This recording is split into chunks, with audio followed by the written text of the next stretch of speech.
Hacer vino para mí es muy simbólico, es transformar el fruto de la tierra en una bebida deliciosa. Que es una bebida que ha distinguido a los pueblos a través de la humanidad. Decimos que cuando tomamos un vino mexicano, compartimos sueños, compartimos trabajo. Sería imposible pensar en una celebración sin contar con un vino espumoso. Es un gusto, que es una cultura, que es una forma de vida. Este vino con aroma de frutos negros es un merlot y es un vino mexicano. Y como todos los buenos vinos mexicanos, tiene una historia fascinante. Fundado en 1597 por Lorenzo García, la primer vinícola de América.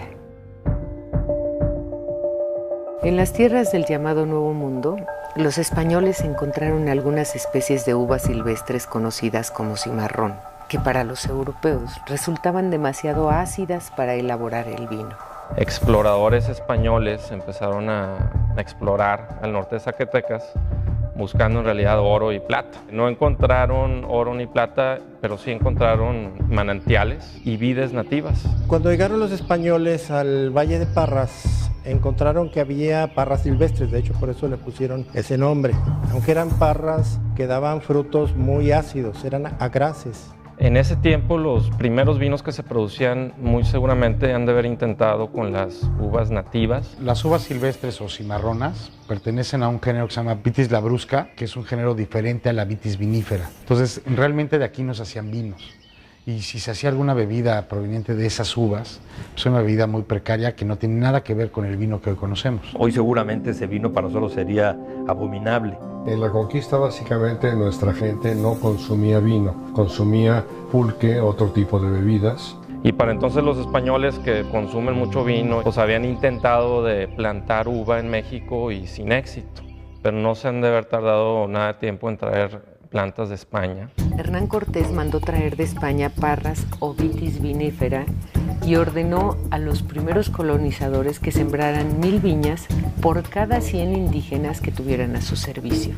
Entonces lo que cae en la cuenta es de que es un terreno fértil para las vides, para la Vitis vinífera española, y empiezan a importar viñedos. La primera vid que se planta en América y el primer vino que se elabora comercialmente en América se hace en México, en aquel entonces en la Nueva España. La primera que trajeron es una uva que conocemos como la uva Misión. Y la uva Misión o criolla, pues se estableció en Chile, se estableció en Argentina, se estableció en México y por supuesto también se estableció en California. Unos años después, el emperador Carlos I, que tuvo noticias de que el clima de algunas regiones era adecuado para los cultivos propios del Mediterráneo, ordenó que todos los navíos con destino a la Nueva España llevaran viñas y olivos. Y entonces van sembrando distintos viñedos y es como se va expandiendo la viticultura. Realmente no sabemos a qué sabían esos vinos. Lo que sí sabemos es que se consumían muchísimo. Recordemos que en esa época beber agua era jugártela. Y entonces el vino no solamente cumplía con esa función de placer, sino una manera de conservar el agua, era una manera de purificar el agua, era una manera de beber algo sin morirte. Y además cumplía una función que era propiamente sacramental. Las órdenes franciscana, dominica y jesuita de la Iglesia Católica empezaron a fundar misiones religiosas en todo el territorio de la Nueva España, con el propósito de convertir al cristianismo a los pueblos conquistados. Las dos órdenes son importantes en el establecimiento de los viñedos, tanto los jesuitas, que son los que de hecho introducen la vid en aquellas tierras, y luego los franciscanos, que le empiezan a llevar en grandes cantidades, incluso hasta San Francisco. El sacramento central del cristianismo pues es la Eucaristía y pues se requiere de vino, ¿no?, para consagrar. Por distintas vicisitudes, algunas de ellas por tener un comercio importante y suponer una amenaza, un riesgo para los vinos de aquel entonces españoles, llega un momento en que se prohíbe el que se produzca vino en la Nueva España. En España los productores de vino no les gustaba mucho que le hicieran competencia en las colonias, así que convencieron al rey que prohibiera la producción de vino principalmente en México y en Perú. Y aunque la producción fue irregular e inestable, la ley fue ampliamente transgredida. Existían no etiquetas, sino casas productoras, y las casas productoras se distinguían porque traían los barriles, los traían sellados, traían ciertos símbolos grabados en la madera, y era la manera como distinguían de dónde venía qué. Como el vino era indispensable para la vida cotidiana de los españoles, hacia fines del siglo XVI, don Lorenzo García fundó la hacienda de San Lorenzo. Pues esta hacienda ha pasado por varias manos. Los fundadores originales, Lorenzo García, sus hijos al parecer venden la hacienda, y este negocio entra a mi familia, a la familia Madero, a finales del siglo XIX, en 1893, cuando el señor Evaristo Madero, que fue el patriarca de la familia Madero, adquiere esta propiedad. Tuvieron que pasar casi 100 años para que el español Francisco Andonegui y el italiano Miguel Ormar fundaran en 1888 las bodegas Santo Tomás, que se convirtieron en la primera empresa en embotellar vino en México. Nace propiamente en 1791, cuando el padre José Llorente, proveniente de una misión jesuita, funda la misión de Santo Tomás de Aquino. Fue hasta mediados del siglo XX que comenzó a desarrollarse la industria vitivinícola mexicana en distintas regiones del país. La familia Cheto, que había emigrado de Italia en los años 20, comenzó a producir vino en el Valle de Guadalupe, en Baja California. Mi padre llegó de Italia. Se vino con tantas colonias que había que se iban a distintos países. Unos emigraron al norte, otros al sur y otros se vinieron hacia este rumbo de acá de Baja California. Había producción, sí, en la parte sur aquí de Ensenada y algo aquí en Guadalupe, pero nosotros crecimos con viñedos que había alrededor de Tijuana. Y a partir del 1985 empieza a resurgir un poco la cultura del vino en México, y la última década, del 2000 al 2010, ya es una década en la que el crecimiento ha sido relevante y constante año con año. Dentro del proceso del mundo del vino o el proceso de elaboración de vino, existen tres figuras que hacen posible el desarrollo de esta profesión. Uno es el viticultor, que es aquel agrónomo que se dedica al cultivo de la vid, que se dedica al campo. Lo que tenemos que estar manejando nosotros desde un principio es obviamente el riego, es sumamente importante, el dar el agua necesaria para lograr un buen crecimiento y posteriormente un buen desarrollo de fruto. El enólogo es aquella persona, muchas veces ingeniero químico, que trabaja en la bodega y que hace el proceso de transformación, transforma la uva en vino. Se enfoca principalmente a todo lo que es, vamos a llamar el estudio o el arte de la elaboración de un vino. Decidir cargas con el agrónomo, tiempo de cosecha. Una vez que recibimos la uva en la bodega, ¿qué vamos a hacer con ella? Es súper importante antes de cortar la uva que nosotros ya sepamos qué se va a hacer. Y el sommelier es aquella personalidad que ha estudiado tanto académicamente como de manera empírica e individual la historia, la cultura, los procesos de cada una de las regiones vitivinícolas del mundo. Bueno, pues buenas tardes, mi nombre es Luis Morones, yo soy sommelier de aquí del Hotel Presidente Intercontinental, y pues yo tengo ya como sommelier 7 años en relación con los vinos, alrededor de 8 o 9 años. Estamos hoy en el Valle de Santo Tomás. Atrás de mí, a mi espalda, está la vinícola. ¿Cómo identificamos una uva? Siempre va a ser a través de su hoja. Todos tienen 5 lados, todos tienen 5 líneas de venas. Sin embargo, cada una de ellas se diferenciará por el dentado. Todas las uvas son populares. Sin embargo, tenemos esta French de Colombar. French de Colombar es una uva blanca. Es una uva que nos va a dar vinos sumamente aromáticos, perfumados. También tenemos por acá la Chardonnay. La Chardonnay es como la reina de las uvas blancas. La Sauvignon Blanc, esta uva es, como su nombre lo dice, es una blanca salvaje, ideales para los pescados, para los mariscos. Esta uva Malbec pues, nos va a dar vinos muy aterciopelados, muy aromáticos, ideales para los sabores de las brasas. La Syrah es una uva proveniente de Persia, ¿no? Es probablemente la uva más antigua de la que se tenga noticia. Tempranillo es la uva emblemática española. Y bueno, y no podía faltar Cabernet Sauvignon. Cabernet Sauvignon es una uva que tiene que estar en el portafolio de cualquier vinícola. Nosotros tenemos solo para Cabernet más de 7 microclimas diferentes. El proceso del vino es un proceso largo, hay que ser pacientes, es un proceso que requiere mucho cuidado. Estamos en la parte de viñedo, que es donde inicia realmente, digamos así, el vino donde nace. Que la calidad del vino, la verdadera fabricación o calidad del vino se logra en el viñedo. Estas uvas generalmente son de racimos muy aprensados y de tamaño del grano es muy chico. Lo que nos interesa no es agua, sino nos interesa una concentración de jugo. Aquí empieza ahorita, si se dan cuenta, estos racimos empiezan a pintarse, ¿no? En esta temporada que estamos ya casi llegando a agosto.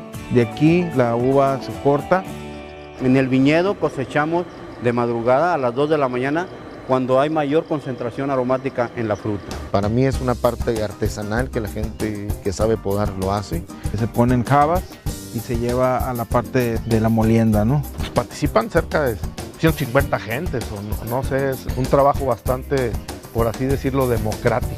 Aquí estamos en el área de recepción de uva, como ustedes pueden ver ahí, la transportamos en pequeñas tolvas para que no se maltrate la uva, para que no suelte jugo, y de ahí viene esta tolva receptora, con ese sistema de una tolva vibrante para alimentar el molino despalillador que estamos viendo ahí. Es el que le quita el palillo, que le llamamos nosotros. Esta máquina nos ayuda a quitar el raspón. Esto nos ayuda a no generar taninos verdes o algunos sabores indeseables en el vino al final. Y después, posteriormente, en la parte inferior de la máquina hay unos rodillos, que es la que revienta, vamos a decir, el grano sin lastimarlo. Y vemos abajo que sale el jugo, la cáscara y la semilla. En la elaboración de los vinos hay dos grupos grandes, que son los vinos blancos y los vinos tintos. La gran diferencia entre los dos... Los vinos blancos pasa un enfriador y una prensa. Lo que queda, que es la cáscara y la semilla, se mete esta máquina que se llama prensa. Esto va cerrado totalmente, se baja la tapadera y con esta bolsa se infla con un compresor y esto hace que se expanda esto y prense lo que queda contra las paredes de la canasta. En la prensa es una prensa neumática en la que separamos prensamos suavemente el jugo y aquí extraemos el jugo de las uvas blancas para después sedimentarlo. Nunca está en contacto con la cáscara o con la semilla durante su proceso de fermentación.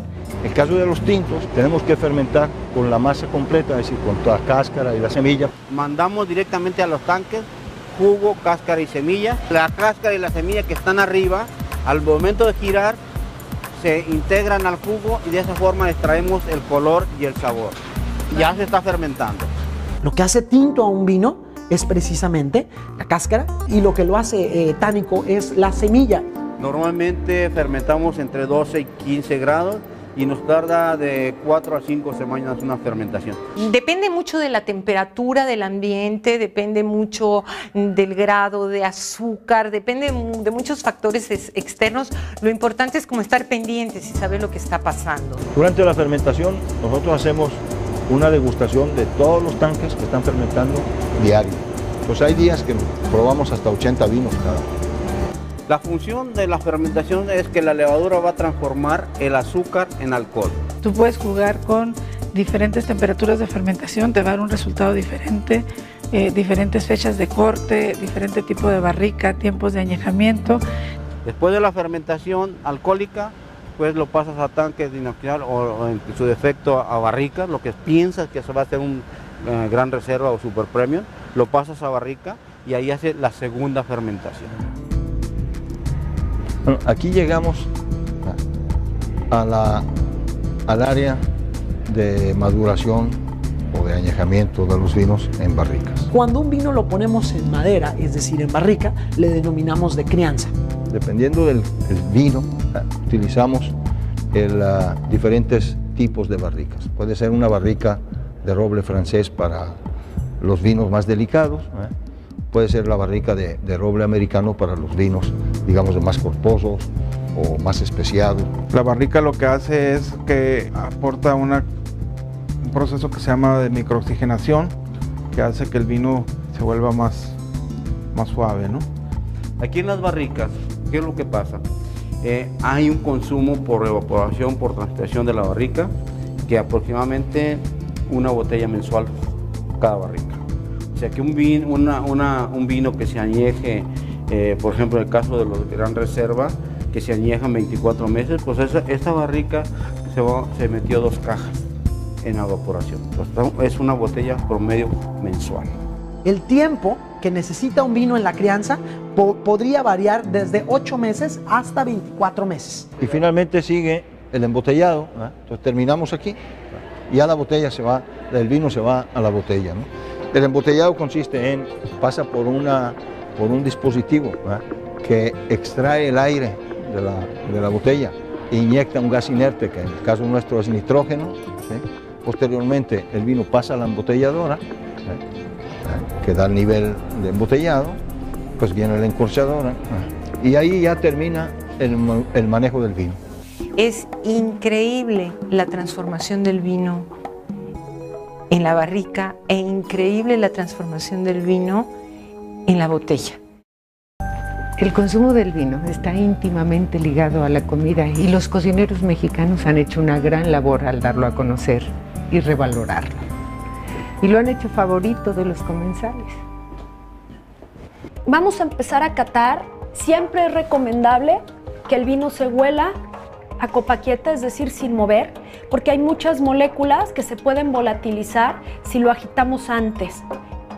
Bueno, en este vino tenemos las características de un Cabernet Sauvignon, que es fruta y temas minerales y temas de tierra. En este caso tenemos pronunciados frutos rojos más que frutos negros. Yo noto flor de Jamaica, noto granada, noto arándano, noto temas más rojos, más inmaduros que lo que vamos a encontrar en los otros vinos. Una de las cosas más extraordinarias que sucede con la uva es que la uva tiene la capacidad de generar moléculas aromáticas que son idénticas a otras cosas en la naturaleza.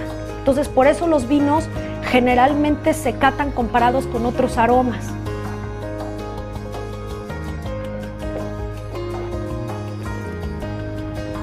Y se da un trago. Siempre el vino se debe pasar por toda la boca. Se debe permitir que el vino toque las encías, los dientes, la lengua, el paladar, porque de esa manera se estimulan todas las papilas gustativas. ¿Cómo escogerlo? Yo lo escojo por el varietal. El varietal es el tipo de uva y es la manera más fácil de escogerlo, porque si a ti te gusta un tipo de vino, lo que te está gustando es la uva con la que está hecho el varietal. En el vino, como es algo de percepción, no puedes imponer una regla, entonces es como decirte, a mí me gusta el vino muy ácido, a mí me gusta el vino menos ácido, y ahí no hay regla, no te puedo decir yo, no, si a ti no te gustan los vinos secos, no sabes de vinos. ¿Por qué? Porque es cuestión de apreciación. Nosotros siempre le recomendamos, mira, no hay que complicarse la vida, no te preocupes por tantas cosas, prueba el vino, y si te gusta, pues es un buen vino. Entonces, el mejor vino es el que te gusta, así de sencillo. Hoy en día los mexicanos consumen más vino y se interesan por saber, por entender, aprender y descubrir. Definitivamente, yo lo que sugiero, y es lo que hemos visto los últimos 30 años, es que la gente ya está atreviéndose a probar el vino. La gente quiere saber de vino simplemente. Por supuesto se bebe los vinos, pero muchas veces bebe vino sin saber qué es lo que está bebiendo. Es muy importante tener un poco de base o fundamentos de cultura de vino, porque con eso los aprecias más. Siempre disfruta más un vino aquel que sabe algo de vinos. Yo creo que sí vale la pena de estarnos preocupando en informarnos, de leer, de conocer y de irnos arriesgando a probar diferentes vinos. Pues bueno, tenemos uno de mis vinos favoritos mexicanos hoy en día. Es un vino que se llama Fauno.